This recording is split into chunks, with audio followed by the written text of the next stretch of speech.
ಹಾಸನಾಂಬೆಯ ದರ್ಶನದಲ್ಲಿ ಕಾಲ್ತುಳಿತದ ಎಚ್ಚರಿಕೆಯನ್ನ ಕೊಡಲಾಗಿದೆ. ಆದರೂ ಕೂಡ ಭಕ್ತರ ಸಂಖ್ಯೆ ದಿನದಿಂದ ದಿನಕ್ಕೆ ಹೆಚ್ಚಾಗ್ತಾ ಇದೆ.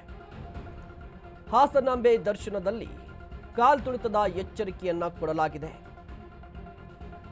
ಭಕ್ತರನ್ನ ನಿಯಂತ್ರಿಸಲು ಜಿಲ್ಲಾಧಿಕಾರಿಗಳಿಗೆ ಎಸ್ಪಿ ಪತ್ರವನ್ನ ಬರೆದಿದ್ದಾರೆ.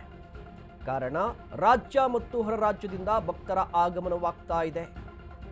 ಸ್ಥಳಾವಕಾಶ ಮೀರಿ 3 ರಿಂದ 7 ಕಿಲೋಮೀಟರ್ವರೆಗೆ ಸರತಿ ಸಾಲಿದೆ. ದೀಪಾವಳಿ ಹಬ್ಬ ಇದೆ. ಈ ಕಾರಣಕ್ಕಾಗಿ ಭಕ್ತರ ಸಂಖ್ಯೆ ಹೆಚ್ಚಳವಾಗ್ತಾ ಇದೆ. ಆದರೆ ದೇವಸ್ಥಾನದ ಸುತ್ತಮುತ್ತ ಸ್ಥಳಾವಕಾಶ ತುಂಬಾ ಕಡಿಮೆ ಇದೆ. ಸೊ ಈಗ ಜನರು ಒಂದು ಕಡೆ ಜಾಸ್ತಿ ಆಗ್ತಾ ಇದ್ದಾರೆ. ಇದೇ ಕಾರಣಕ್ಕಾಗಿ ಅಹಿತಕರ ಘಟನೆ ಸಂಭವಿಸುವಂತಹ ಭೀತಿ ಕೂಡ ಶುರುವಾಗಿದೆ. ಒಂದು ವೇಳೆ ಏನಾದರೂ ಆ ರೀತಿಯ ಘಟನೆ ನಡೆದರೆ ನಾವು ಜವಾಬ್ದಾರಿ ಅಲ್ಲ ಅಂತ ಹೇಳಿ ಪತ್ರವನ್ನು ಬರೆದಿದ್ದಾರೆ. ಜೊತೆಗೆ ಭಕ್ತರಿಗೆ ಶಾಂತವಾಗಿ ದರ್ಶನ ಪಡೆಯಲು ಮನವಿಯನ್ನು ಕೂಡ ಮಾಡಿಕೊಳ್ಳಲಾಗಿದೆ. ಗಮನಿಸ್ತಾ ಇರ್ಬೋದು, ಹಾಸನಾಂಬೆಯ ದರ್ಶನಕ್ಕಾಗಿ ಪ್ರತಿ ವರ್ಷಕ್ಕಿಂತ ಈ ವರ್ಷ ಹೆಚ್ಚಿನ ಸಂಖ್ಯೆಯಲ್ಲಿ ಜನರು ಬರ್ತಾ ಇದ್ದಾರೆ. ಪ್ರತಿ ವರ್ಷ ಬರ್ತಾ ಇದ್ದಂಥ ಸರಾಸರಿ ಜನಸಂಖ್ಯೆಗೂ ಭಕ್ತರ ಸಂಖ್ಯೆಗೂ ಈ ಬಾರಿ ಬರ್ತಾ ಇರುವಂತಹ ಭಕ್ತರ ಸಂಖ್ಯೆಗೂ ಕೂಡ ಅಜಗಜಾಂತರ ವ್ಯತ್ಯಾಸ ಇದೆ. ಹಾಸನ ಎಸ್ಪಿಗೆ ಮನವಿ ಮಾಡಿದ್ರು ಕೂಡ ಡೋಂಟ್ ಕೇರ್ ಅಂತ ಹೇಳ್ತಾ ಇದೆ KSRTC. ಮೆಜೆಸ್ಟಿಕ್ನಿಂದ ಹಾಸನಕ್ಕೆ ಹೆಚ್ಚುವರಿ ಬಸ್ ಸಂಚಾರ ಆಗ್ತಾ ಇದೆ. ಪ್ರತಿ 2-3 ನಿಮಿಷಕ್ಕೊಂದು ಬಸ್ಗಳು ಓಡಾಡ್ತಾ ಇದೆ. ಹಾಸನಾಂಬೆಯ ದರ್ಶನಕ್ಕಾಗಿ ಪ್ರಯಾಣಿಕರು ಹೋಗ್ತಾ ಇದ್ದಾರೆ. ಮುಖ್ಯವಾಗಿ ಮಹಿಳೆಯರು. Free bus. ಭಕ್ತರ ನಿಯಂತ್ರಣ ಕಷ್ಟ, ಬಸ್ ಬೇಡ ಅಂತ ಹೇಳಿ ಮನವಿಯನ್ನ ಮಾಡ್ಕೋತಾ ಇದ್ದಾರೆ. ಹೆಚ್ಚುವರಿ ಬಸ್ ಬಿಡಬೇಡಿ ಅಂತ ಹೇಳಿ KSRTCಗೆ ಮನವಿಯನ್ನ ಮಾಡಿಕೊಂಡಿದ್ದಾರೆ ಎಸ್ಪಿ. ಸುರಕ್ಷತೆಯ ದೃಷ್ಟಿಯಿಂದ ಬಿಡಲ್ಲ ಎಂದಿದ್ದಂತಹ ಸಾರಿಗೆ ಸಚಿವರು.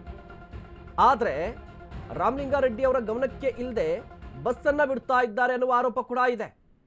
ಒಂದು ಕಡೆ ಹೆಚ್ಚುವರಿ ಜನ ಬರ್ತಾ ಇದ್ದಾರೆ. ನಾನು ಈಗಾಗಲೇ ಹೇಳ್ತಾ ಇದ್ದೆ, ಪ್ರತಿ ವರ್ಷ ಒಂದು ಸರಾಸರಿ ಇರುತ್ತೆ. ಈ ವರ್ಷದಿಂದ ಈ ವರ್ಷದವರೆಗೆ ಇಷ್ಟೆಲ್ಲ ಭಕ್ತರು ಬರ್ತಾ ಇದ್ರು ಅಂತ ಹೇಳಿ.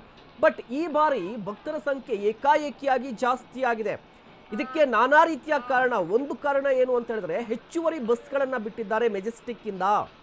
ಹೆಚ್ಚುವರಿ ಬಸ್ಗಳಿರುವಂಥದ್ದು ಮೆಜೆಸ್ಟಿಕ್ಕಿಂದ.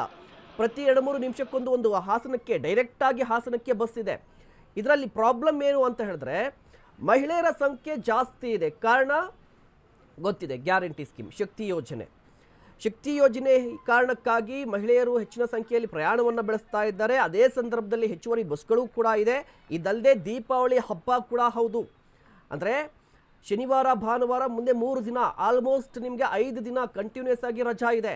ಸೊ ರಜದ ಕಾರಣಕ್ಕಾಗಿ ರಾಜ್ಯದಲ್ಲಿ ಮಾತ್ರ ಅಲ್ಲ, ಬೇರೆ ರಾಜ್ಯದಿಂದ ಕೂಡ ಜನರು ಬರ್ತಾ ಇದ್ದಾರೆ. ಬೇರೆ ರಾಜ್ಯದಿಂದ ಜನರು ಒಂದು ಕಡೆ ಬರ್ತಾ ಇರುವಂಥದ್ದು ಹೆಚ್ಚುವರಿ ಬಸ್ಗಳು, ಶಕ್ತಿ ಯೋಜನೆ. ಇದ್ರ ಜೊತೆಗೆ ಅಲ್ಲಿ ದೇವಸ್ಥಾನದ ಸುತ್ತಮುತ್ತ ಸ್ಥಳಾವಕಾಶ ತುಂಬ ಕಡಿಮೆ ಇರುವಂಥದ್ದು, ತುಂಬ ಕಡಿಮೆ ಇದೆ ಸ್ಥಳಾವಕಾಶ. ಇದೇ ಕಾರಣಕ್ಕಾಗಿ ಜನಸಂದಣಿ ಜಾಸ್ತಿ ಆಗ್ತಾ ಇದೆ. ಈ ಜನಸಂದಣಿ ಜಾಸ್ತಿ ಆಗ್ತಾ ಇದ್ರೆ ಕಂಟ್ರೋಲ್ ಮಾಡ್ಲಿಕ್ಕೆ ಆಗ್ತಾ ಇಲ್ಲ. ಬೆಳಗ್ಗೆ 3 ಗಂಟೆಯಿಂದ, ನೆನಪಿಡಿ, ಬೆಳಗ್ಗೆ 3 ಗಂಟೆಯಿಂದ ಕ್ಯೂ ಶುರುವಾದರೆ ಮಿನಿಮಮ್ ಅಂತ ಹೇಳಿದ್ರೆ 10 ಗಂಟೆವರೆಗೂ ಕೂಡ 10 ಗಂಟೆಗಳ ಕಾಲ ಕ್ಯೂನಲ್ಲೇ ನಿಂತಿದ್ದಾರೆ ಜನರು. ಅಂದರೆ ಭಕ್ತಾದಿಗಳು ಬರೋಬ್ಬರಿ 10 ಗಂಟೆಗಳ ಕಾಲ ಕ್ಯೂನಲ್ಲಿ ನಿಂತು ದೇವಿಯ ದರ್ಶನವನ್ನು ಪಡೀತಾ ಇದ್ದಾರೆ. ಈ ಸಂದರ್ಭದಲ್ಲಿ ಅಲ್ಲಿನ ವ್ಯವಸ್ಥೆ ಹೇಗಿದೆ ಆ ಪ್ರಶ್ನೆ ಕೂಡ ಬರುತ್ತೆ. ಇದ್ರ ಜೊತೆಗೆ ಎಲ್ಲವೂ ಕೂಡ ಶಾಂತ ರೂಪದಲ್ಲಿರಬೇಕಾಗುತ್ತೆ. ಶಾಂತ ರೂಪದಲ್ಲಿ ಎಲ್ಲವೂ ಕೂಡ ನಡೀಬೇಕಾಗಿದೆ. ಹೀಗಾಗಿ ಜಿಲ್ಲಾಡಳಿತ ಒಂದು ಮನವಿಯನ್ನು ಮಾಡ್ಕೊಂಡಿರುವಂಥದ್ದು, ಹೆಚ್ಚುವರಿ ಬಸ್ಸನ್ನು ಬಿಡಬೇಡಿ. ಇದ್ರ ಜೊತೆಗೆ ಭಕ್ತರು ಕೂಡ ಶಾಂತ ರೀತಿಯಲ್ಲಿ ವರ್ತಿಸಬೇಕು ಅಂತ ಹೇಳಿ ಮನವಿಯನ್ನು ಕೂಡ ಮಾಡಿಕೊಂಡಿದ್ದಾರೆ.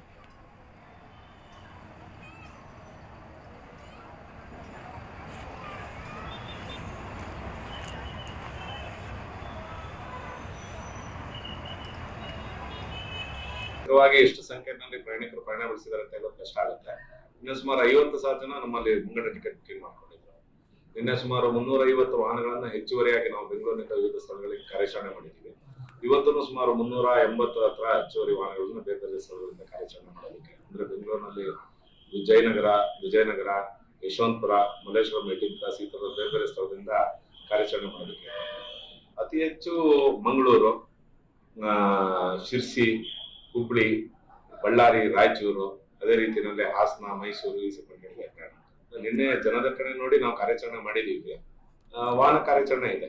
ಈಗ ಮಾರ್ಗದ ವಾಹನಗಳೇ ಇದಾವೆ, ಅದರಲ್ಲಿ ಹೆಚ್ಚುವರಿಯಾಗಿ ವಾಹನಗಳ ಅವಶ್ಯಕತೆಯನ್ನು ಕಂಡು ಬಂದಿರೋದ್ರಿಂದ ಅದು ಜನದಟ್ಟಣೆನೂ ಸ್ವಲ್ಪ ಕಡಿಮೆ ಇದೆ. ಹೆಚ್ಚುವರಿಯಾಗಿ ವಾಹನಗಳನ್ನ ಕಾರ್ಯಾಚರಣೆನೂ ಸ್ವಲ್ಪ ಮಟ್ಟಿಗೆ ಅದ್ರಲ್ಲಿ ವ್ಯತ್ಯಯ ಆಗಿತ್ತು. ಟ್ರಾಫಿಕ್ ಜಾಮ್ ಇನ್ನಿತರ ಕಾರಣಗಳಿಂದ